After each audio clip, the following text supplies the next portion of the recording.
Good morning, it's Thursday, and we are in chapters 47, 8, and 9 of Tess of the D'Urbervilles. And one theme we have discussed and been tracing through the novel is Hardy's noting of the coming of the Industrial Revolution.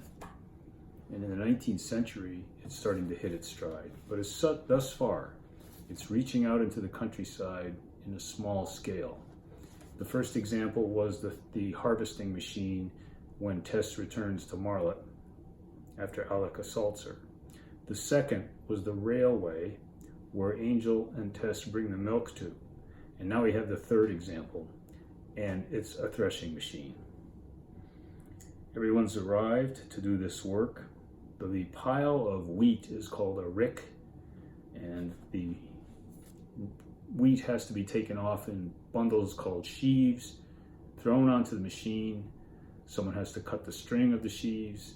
Someone has to take the sheaves and feed them into the machine. The machine will separate the wheat from the chaff, which is the waste. It's a cold morning, and Hardy notes the man who is operating the machine. He's an indistinct figure, and this machine is the major force in this small world. And I'll quote Hardy here about this guy. What he looked, he felt. He was in the agricultural world, but not of it. He served fire and smoke.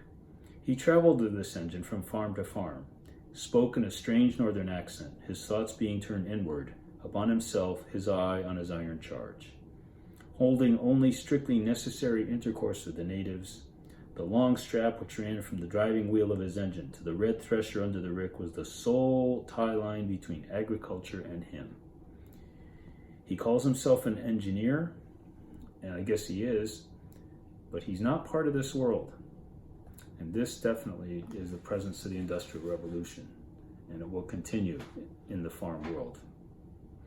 The work starts at daylight. Tess must untie every sheaf and feed it to the next person who shoves it into the machine, and they're in full progress. There are old men working in the field too, and they note that the old way of threshing with flails on the oaken barn floor was better.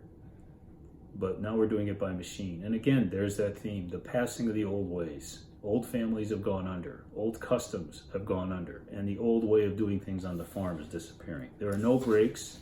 They have to work constantly, so they don't get a 15-minute coffee break. And for Tess, there's no rest at all. The machine never stops. And Groby has chosen her because she's got strength and she's got quickness, and her hands are dexterous. She's really coordinated. And guess who shows up? Yes, it is. It's Alec d'Urberville again, who is noted by some of the people as the ranting, raging parson who's been sniffing after Tess lately. Everybody knows what's going on. And he's shown up, of course, at the one point in time when Tess is weakened. Her knees are trembling. She can scarcely walk. She's been on her feet for hours.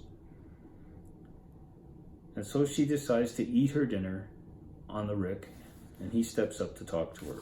And Hardy notes that the wealth lust, has come back to him. He has canceled all his preaching engagements. He's not interested in being a parson anymore. And of course, who does he blame for this? You haunt me. Those very eyes that you turned upon me with such a bitter flash a moment ago, they come to me. The gospel channel is dry forthwith. It is you who have done it. And he's blaming her for his backsliding into his old self. Well, then I guess his conversion wasn't very deep or very genuine, was it? Why do you trouble me so? Well, because she lets him. And he's given up preaching altogether. And he accuses her of taking revenge on him. And I've been thinking about your situation, but I want of common sense in these threadbare old propositions. How could I have been so fired by poor Parson Clare's enthusiasm? And so he reminds us that it's Mr. Clare that inspired him to at least start this, but Alec is not going to change. And it's weird because he refers to her as, he says, "Here I am, my love." She's not his love. She's just his plaything. But There is a wedge he gets into her when he points out that, I see you are in a bad way, neglected by the one who ought to cherish you. And this is something that's true. Angel has neglected her. He's left her behind. And she doesn't want to hear this. Alec doesn't like her working like this. You say you have a husband. You've never seen him. You never told me his name. But when Alec goes a little too far and calls him a mule, that mule you call your husband, Tess takes off one of her leather gloves and slaps him in the face with it. And Hardy calls it a gauntlet. Now, to understand what a gauntlet is, you got to go back to the Middle Ages. Knights used to wear these gloves that had metal studs on them to protect their hands in battle. And when a knight threw down the gauntlet, that was a challenge. And Tess has hit him in the face, finally, and she bloodies his mouth. It's about time. Okay? The gauntlet. That's the challenge. But then she says this, now punish me. I shall not cry out. Once victim, always victim. That's the law. I don't know why she thinks she should be punished. I'm cheering for her, but he's as nasty as can be. Remember, I was your master once. I will be your master again. If you're any man's wife, you are mine. Mean as can be. Chapter 48. They have to finish the rick that night, that whole pile of wheat. And he blows her a kiss. He's still hanging around, Alec does. Afternoon drags on. They have to do all the sheaves. Hardy gives us this image. He says that the straw left over from the wheat is like the feces or poop that the machine produces. These people are working past exhaustion. Her hands are just going and her legs are going and she's just totally unconscious. As the rick begins to decrease, there's going to be a rat killing. So the rats are trapped in the rick. Tess is kind of trapped too. And there's blood. There's going to be bloodshed again in the novel. And they get out their clubs and their knives and they kill the rats at the bottom of the rick. They take a break. Of course, Marion is working too. And Marion, of course, has her bottle in her pocket. She takes it out and she drinks it. Tess will not drink. And Alec has manipulated Farmer Groby that he can talk to Tess. So he can talk to Tess. The time for rat catching arrives, and now he makes another attempt to lure her in. And Hardy calls him her lover. Well, okay. But he is striking when she's weakest, at the end of the day. And he now tries a different tack with her by saying, well, you know, I could help your family. They're very poor, and both you and yourself and your sisters could live in the garden house that I have. Well, in a little while, that's going to be a problem because she refuses it. She doesn't want anything from him. She rejects his offer.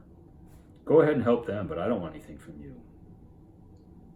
Tessa has now been pressed into a desperate corner, and she sits down to write a letter to Angel, her first. And he will read these letters. And she starts out by saying she's been tempted. She wants to come to him. The punishment you have measured out to me is deserved. No, it's not.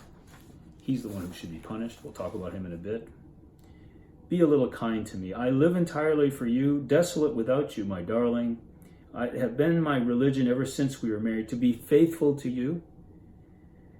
I am the same woman, Angel, as she you fell in love with. And she's right. She is. How silly in my happiness when I thought I could trust you always to love me. Notice she's still blaming herself, though. People still say I'm rather pretty. Of course she is. She is dazzlingly beautiful. But I don't value my good looks. She's humble. Will you let me come to you? I will do anything. I am in terror. I would live with you as your servant. Why would she take that role when she deserves so much better? And we're in chapter 49. She sends the letter. Where does she send it? She sends it to Emminster Vicarage because that's the only address she's got. And we are in chapter 49 and we are looking at Angel's parents. And if you didn't like him before, you detest Angel now. Why? Because his parents are stressed beyond belief with the welfare of their son. Angel apparently is going to come home. And his father is almost like Tess because he blames himself for not sending his son to Cambridge. He would have grown up, he would have grown out from under his biases, and it would have been fairer to him. This poor father, blaming himself for his son's idiocy. He's praying every night. And Mrs. Clare can hear the father lying awake at night praying for his son. His father is worried. His mother's worried. And they feel that they've misnamed him Angel. And Hardy makes the Bible reference to Abraham and Isaac, as Abraham must have felt or mourned over the doomed Isaac before he had to kill him. Luckily, he didn't have to kill him. Okay. And they're blaming themselves for this unlucky marriage. If he had never been destined to be a farmer, he never would have married this dairymaid, this country girl. Well, great. Well, where's Angel? Well, Angel's not doing so well. He's in South America. A lot of English are in South America, lured there by what they thought would be easy land and easy circumstances. And guess what? Everybody is sick. It's odd that I should be bringing this up at this time in our history when the coronavirus is running around. But he's got a severe illness. I think he's got malaria. And a lot of the English have malaria. And they're trudging out of the country and they're dying like flies. And he's come to this place in a fit of desperation, trying to forget his past. You can't forget your past. He's aged 12 years. And now suddenly he doubts his own morality. Who was the moral man or the moral woman? The beauty or ugliness of a character lay in aims and impulses. Its true history are among things willed, and he starts to regret his decision to separate from Tess. And he regrets his treatment. And he's in a new spirit to accept her. Okay, good. Great. Meanwhile, she's at Flint Camash. Well, we know what that place was like. A hell of a wasteland. And doesn't want to tell him about her circumstances at all. Adheres to the letter of the agreement. I'll come to you when you call for me, and that's it. And he and another man begin to journey for the coast. They're going to get out of Brazil. And this is the character I would play in the book, because they're talking to each other and sharing confidences. And the stranger listens to his story and flat out says, "You were wrong to come away from your wife." The next day there's a heavy rain, and that next day the companion is struck down with malaria, and he dies. Now, let's talk about promises. I'm lying on my bed and I make you promise to do something. I'm dying away. But maybe you think I'll recover. And you agree to do it, if I die, that increases the seriousness of that promise tenfold. Well, Angel's friend dies, and his remark, "You made a mistake coming away from your wife," hits even harder. And he's struck with remorse. It's about time. And the words of his Hugh had come back to him. He thought of Tess as she had appeared on the day of the wedding. She had hung up on his words as if they were God's. He grew to become her advocate, and now he feels he should accept her. Hardy says that men are too often harsh with women they love or have loved, women with men, and yet these harshnesses are tenderness itself when compared with the universal harshness out of which they grow, the harshness of the position towards the temperament. Hardy's giving you a little philosophy there. He's almost kicking himself now, Angel is. Why had he not known the difference between a political value and the imaginative value of these things? Why had he paid attention to her ancient family thing? In recalling her face, he thought, now he could see a flash of dignity. And we said already, when Alec raped her, she did not lose her worth or her dignity. She still has it. He's on his way back to England. So now we've got Tess, who's learning songs to sing to him when he comes back, and she's waiting for him to come back because she wrote a letter and she hopes that he will come and call for her. That's my cat yelling again. She wants to be petted. Okay, and she wants to learn harp ballads so when she comes back she can sing to him. And they draw a deep desire in her, and she's practicing every day. But then she cries. Why? Because she doubts he's ever going to come back, and he will never hear these songs. Old Lady Day arrives, and on this day, the farm workers' jobs are ended, and she's thinking she will do something else now, when the next problem Tess has to confront is her parents' illness. Her mother is very ill. Her father is ill as well. And so Tess has to resolve that she's got to go home. And she's come to a decision, and she's got to do it right away. And Marianne is help her to get ready, and started to head home again. And I'm going to start with my discussion in chapter 50 by saying, well, here's Tess on another long walk. Chapters 50 to 51 in our next segment.